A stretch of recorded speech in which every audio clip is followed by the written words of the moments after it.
I think it's time that we talk about Ricky Ortiz. Now, depending on who you are, the name Ricky Ortiz either excites you or it sends a shiver down your spine. The amount of control and influence that Ricky Ortiz has on the San Antonio food industry has to be talked about. Because in retrospect, what he's able to achieve and build is amazing. He's uplifted so many small businesses, and that I think that should be acknowledged. But with great power comes great responsibility, and the things I've seen, holy shit. This is not an expose, okay? I'm not here exposing anybody. I'm not here to take Ricky Ortiz or his businesses down. This is not what this is about. This is about getting to the truth. Here's the thing, y'all. If you guys want to continue eating at Ricky Ortiz's establishments, go for it because ultimately, at the end of the day, he has a lot of people who depend on him, and I'm not here to tear small businesses down. But if Ricky Ortiz wants to be a public figure and an influence in the beauty community, I think it's worth having the conversation. I am very scared. I've gotten a taste of his wrath, and it's not pretty.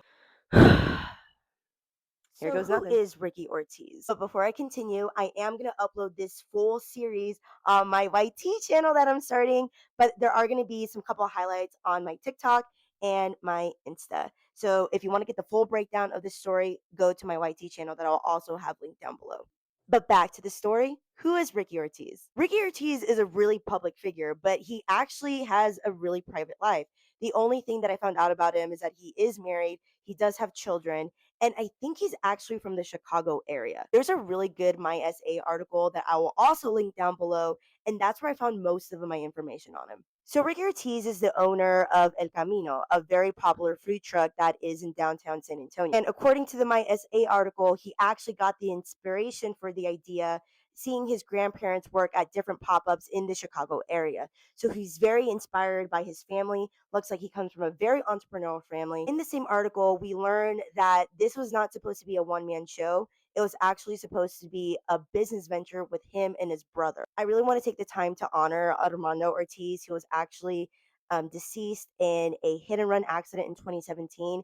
I can't imagine the tragedy, the pain that his family must have gone through at this time. So I really just want to just pay oath to that and respect that. He is honoring his brother's legacy. He opened El Camino in 2021 and it's been a success ever since. It took a lot of hard work, lots of hours scoping it out, getting people to show up, getting food trucks for this business, but he has done it. Success of El Camino has gone to open other restaurants, Perfect Tender. Actually, I forgot all about this. He actually is the owner of Besame Mucho, the very unfortunate bar that burned down a couple of years ago. It looks like Ricky's passion is really involved about being the little guy and supporting the little guy because the restaurant industry is a very expensive industry to break into. So he was able to lower the cost of entry by providing a lot for food trucks, and food trucks are so much more accessible to build a business on.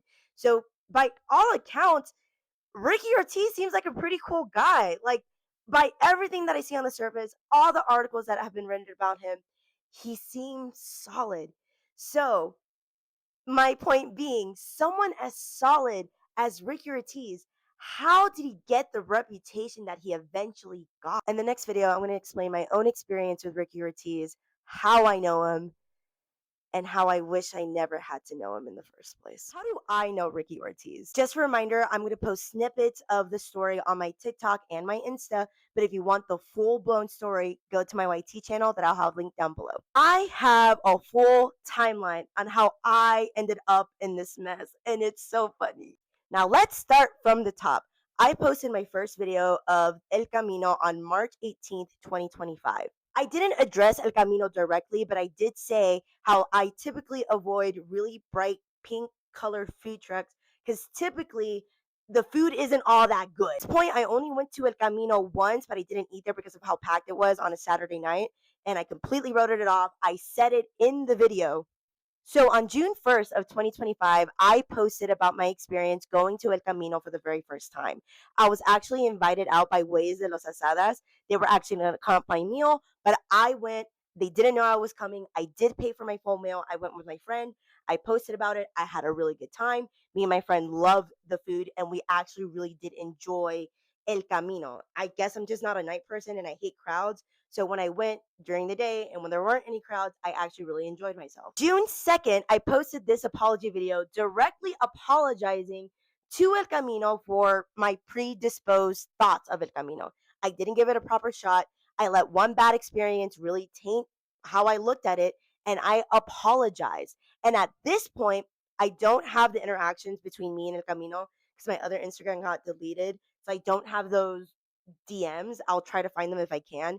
But we were cool. I thought we were good. I would always tell people, go to Way de los Asada, go check out the space. I thought we were on good terms. But then August 18th rolled around. At this point, the summer of 2025, I've been exposing SA Texas foodies, SA foodies, and I really went hard after David Elder. And on August 18th is when I noticed David Elder had blocked me on TikTok. He hadn't blocked me on Instagram yet, but he did block me on TikTok. So what did I do? I posted a video on August 18th saying how I was going to stop talking about David Elder because he has me blocked. At this point, I thought I already gotten everything out there. I thought that hopefully that I don't have to speak about him ever again. He already blocked me. I don't need to rehash this. But then Ricky Ortiz posted the following video. I honestly don't blame David for blocking you, because these videos that you do are pretty fucking annoying. You get jealous because no one's paying you, so step your game up, spread some positivity, and go out and make some money. I have never gotten this much hate before. I've gotten hate about the panaderia, but this was just a whole different beast. I think everyone who was just tired of me was in the comic section that day. Businesses came after me. I'm going to talk about you, Elotera, next. People had made videos about me at this point, but this was the first time someone really popular in the food industry had something to say about me. And when someone as popular and influential as Ricky Ortiz says something about you, and if it's not nice, it seems like he has the ability to turn the whole world against you. I felt it. It was awful. And I was so confused because I didn't do anything to Ricky or El Camino. If anything, I kept my mouth shut about El Elotera, one of his businesses that was on there. I kept my mouth shut because that elote was fucking ass, bro. So when I saw when they were bullying me, I was like, bitch, what the fuck? So at this point, I was confused and I was going to drop it. But then I found out more shit. If you want to see what happens next, go to the next section of this story. Trevino is looped up in the San Antonio foodie drama. I don't know how it happened, but we're here. A Dinerito. Another Dinerito.